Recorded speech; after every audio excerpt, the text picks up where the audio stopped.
Okay, so yun nga, mga kababayan.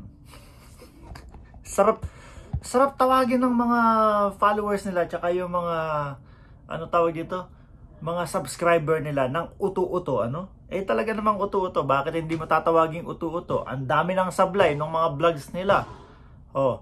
Paulit-ulit na yung mga walang maipakitang ebidensya. Ayun, hanggang ngayon, uto-uto pa din po, mga kababayan. Sinimulan nila, yan, pulburon video, walang naipakita.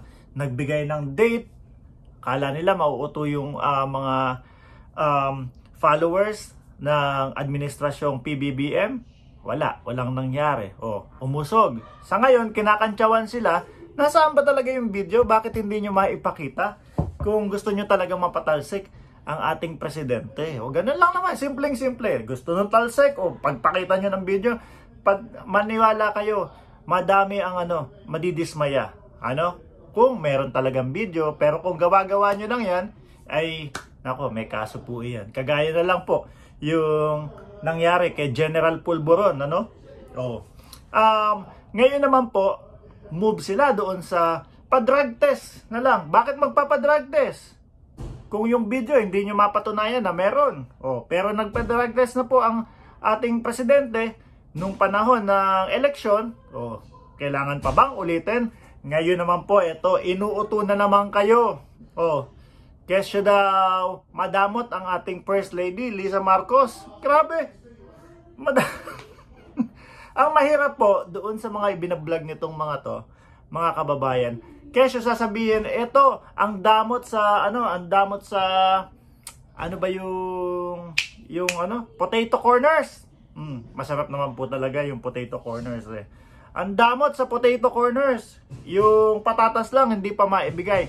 Nasaan ang ebidensya at nasaan yung tao na yan? At least, merong isang tao na magsabi, pinagdamutan ako. Pero yung sinasabi na, ibablog ko to, ganito, ganyan, madamot si Lisa.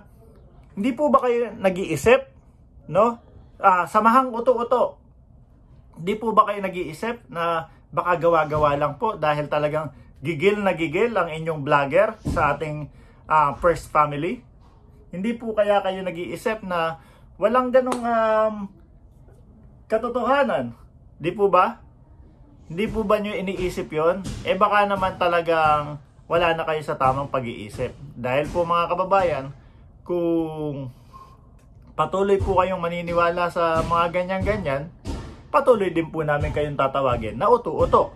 Which is, yun po ang katotohanan. So, inuuto kayo sa pamamagitan ng patatas naman ngayon, nagpapauto naman po kayo. Ang damot talaga niyang si First Lady Lisa Marcos. Pero wala namang ebidensyang naipakita. Mga boss chief sir. Malay mo nga naman. Humihingi ng potato corner, yung nanghihingi na yun, oras ng trabaho. Di po ba? Pero, syempre, hanggat walang naipapakita yung mga kwento-kwentuhan lang yan, chismis lang yan. Chismis. Dapat po, kapag nagbablog, may sapat na ebidensya. Maninira ka ng tao may sisirain kang tao May papakita ka, eto, si First Lady Lisa Marcos. Ang damot, tingnan nyo tong video na to. Maniniwala ang tao niyan. Pero kung yung puro ganito, ganyan, tayo naman po, bakit tayo magpapakita ng video? Makikita nyo naman yung mga pinagsasasabi doon sa ibang channel. Di po ba? So hindi na natin kailangan maglagay ng video dito para patunayan yung ating mga sinasabi na pinagpapakalat sila na madamot ang ating First Lady. Huwag gano'n. Tapos, kapag po mga kababayan, ang style ng mga yan, ng pulburon vloggers, tawagin natin silang pulburon vloggers, Kasi, pakalat sila ng pulburon issue daw, tapos wala namang katotohanan. Tapos, yung mga subscribers nila, tawagin nating wala. Uto-uto talaga. Tawagin nating uto-uto. Mga kababayan? So, pagka naman, dahil nga peke yung mga pinapakalat nila at walang mga sapat na batayan, pagka naman nakasuhan, sasabihin, sinisikil ang press freedom, sinisikil yung boses ng mamamayan. Hindi po. Yung, kumbaga, freedom of speech po natin, may hangganan po yun. Di po ba?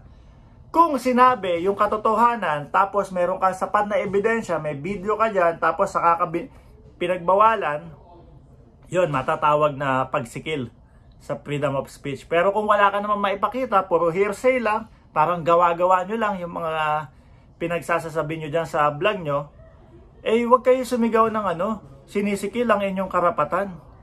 No? Eh yung mga sinisira nyong tao, ayun, ano ginagawa? Panay trabaho. Oh. At maniwala kayo sa hindi yung mga followers ninyo, mga dilawan yan eh. Mga pinklawan yan eh. Mga pinklawan yan.